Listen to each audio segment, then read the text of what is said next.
So, what we're going to do here is modify this special purpose shoulder rig for carrying an unusual large single action revolver with a scope mount. We want this holster to be able to accept the revolver with the scope still on it.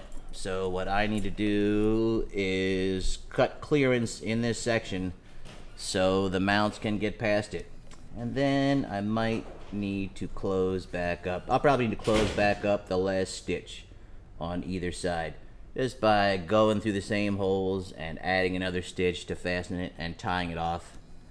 And that'll pretty much be it. I'll go in and smooth the channel and shape it and re-bevel and slick the edges, and there shouldn't be all that much to it. Remove this section right here. Just take that whole area out so it has total clearance. And you should still have plenty of integrity left. As long as you got that hammer retention, should be fine. Well, and also it's removing only, this it's only section. Tracking down that length, right? Yeah. So you're still holding, I mean, it's a 10-inch barrel. Yeah, and it's a formed holster, so you're holding really on the cylinder and the ejector rod in the barrel. That's really most of your retention. This actually isn't even touching the gun up here. This is clearance for the sight and the top strap. So I think there will probably be no difficulty simply removing this whole section.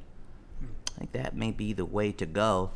Then I just shape that in nicely, and that ought to do it. Okay, so the first thing I need to do is determine the area to be removed. And I'm going to draw that on here.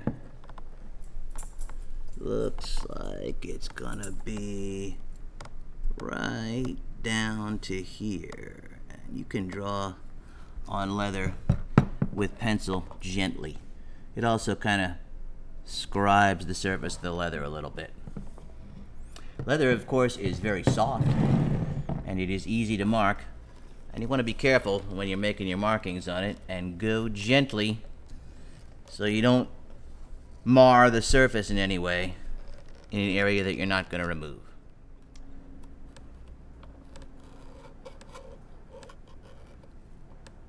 You don't need to worry about the very edges of the slot because they're going to get beveled away and formed after it's cut. That looks good.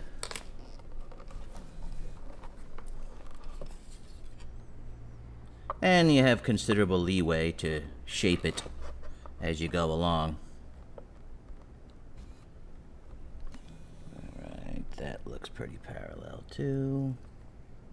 These lines don't need to be perfect. They're just a rough guide to start with. So I'm going to cut this away. I'm going to grind that in with a little sanding drum on the Dremel tool and adjust as needed. So I'm just going to have to freehand this. And when you're cutting through heavy leather like this, you can't cut through all of it at once. You have to go through it in a series of cuts. Just each one is a little bit deeper than the last. And that's how you make a precision cut through very heavy leather like this. So that's good. That falls right at the end of a stitch. That's all right. What I probably will wind up doing is flaring out into this a little bit and then wrapping my new stitch around there to tie that back up again. So first I make light cuts everywhere on the outline I've drawn. Following my scribed line.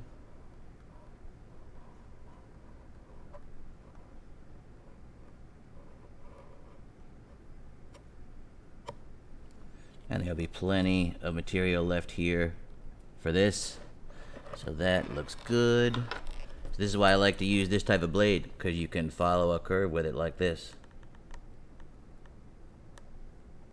Is that a traditional or like standard? This knife? is actually a pruning blade for arbory. This was made by Camelus for tree workers who work where at a tree farm And that's why the handle is this bright blue color, so you can spot it if you drop it. So this is just a traditional hawkbill blade. It's also used for linoleum work. Also, this little Spyderco paring knife, these are fantastic for leather, because it's like, it's almost a hawkbill blade. It's more of a Wharncliffe, but you can see the point is swept down. It's very thin. You can make it really sharp, holds an edge for a long time, and it is just the perfect shape. You get a lot of control with it. But you can't beat this for going around curves. So that's what we do now. We're just following the cuts around till I cut all the way through the leather, little bit at a time. And you just have to go nice and easy and make sure you follow that line carefully. Once you get it to a certain depth, it gets easier because the blade naturally follows the line you've already cut. But you want to be real careful until that point that you don't veer outside the line. That's it. So now the piece has been removed. Let's see where we're at in terms of this going in here. I expect I might have to open it up some. And what I'm gonna have to do, of course, is go back in here and smooth all these edges and form this by grinding, and then I'll re-bevel all the edges to blend them in like this. So, does she go in now? Oh, it's looking. Oh, so the scope is hitting right here. Oh, no, you might be able to clear that. Okay. I think it may be there. Oh, I'm gonna need to cut it a little deeper. Okay. That's all right. It's awful close now.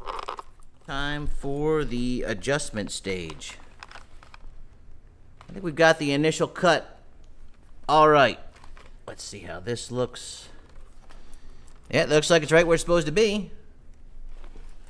Okay. Time to just go in there and smooth everything up with the little sanding drum. And then slick the edges back up. And that's it. You want to use a relatively low speed so you don't burn the leather. Now I'm just using this to sculpt it.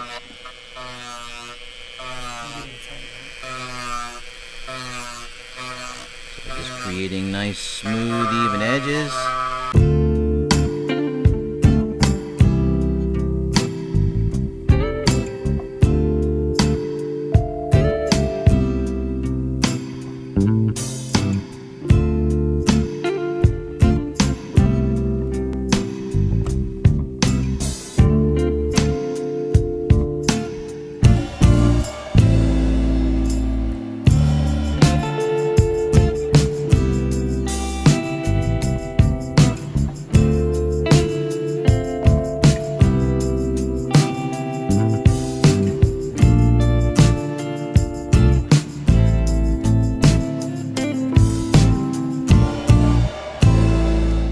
Sandpaper, and I'm just giving it that last bit of smoothing and shaping is all.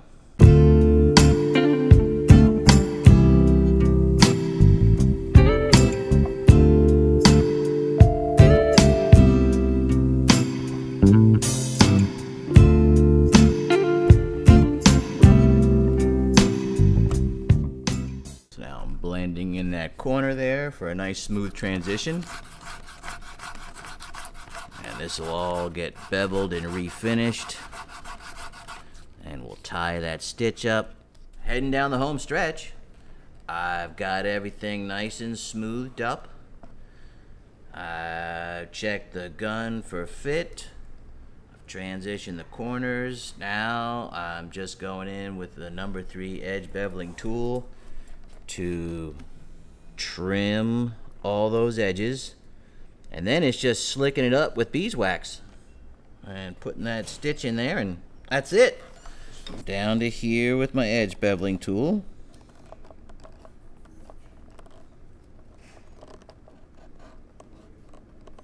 And it just slices that corner off nice and easy, creating a smooth looking edge.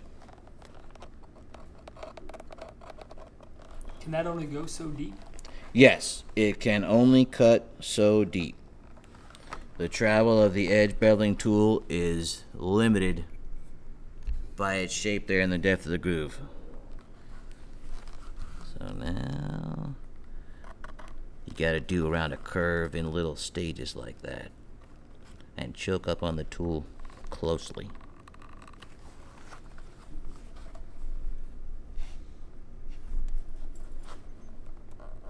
So the hard part is we're well past that now. This is just the finishing touches. Look at that. Much better. Now the inside.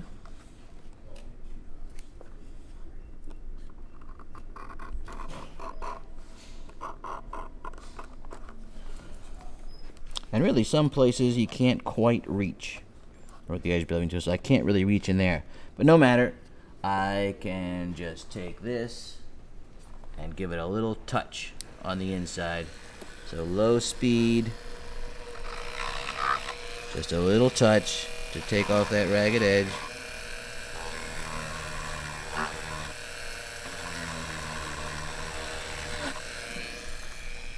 Now there's a nice beveled contour right in there. And then this will blend down into here.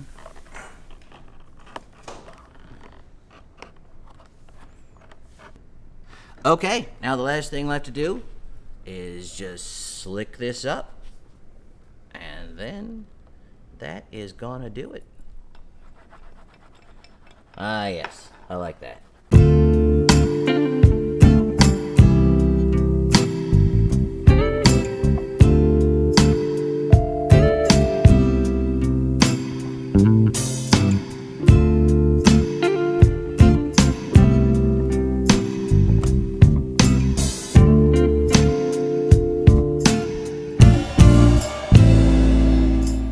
This is a general purpose leather sculpting tool.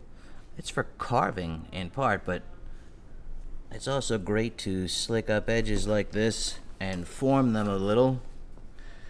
And that's what I'm doing. So that's not taking off beeswax? The beeswax, it doesn't take it off. It kind of just pushes it into there. And that's what I'm doing. You can also warm the surface like with a hairdryer or a heat gun a little bit to get the wax to soften, and it soaks in. I just want a little bit.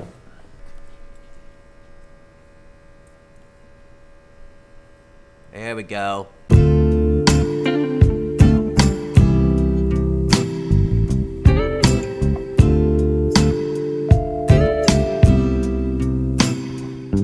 Soften that wax up a little and work it in. Oh yeah, that did it.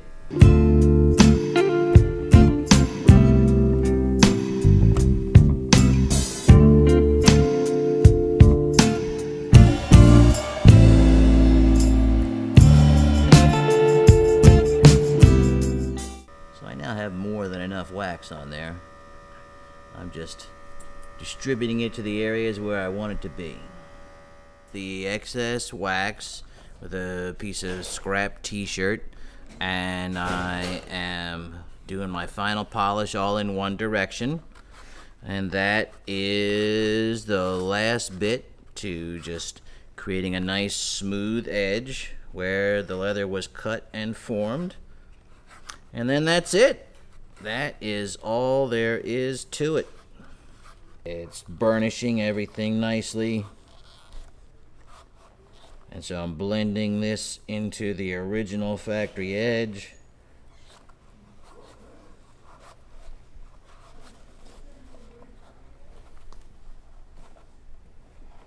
See how it's pushing everything down into there, and it's looking as smooth as this now.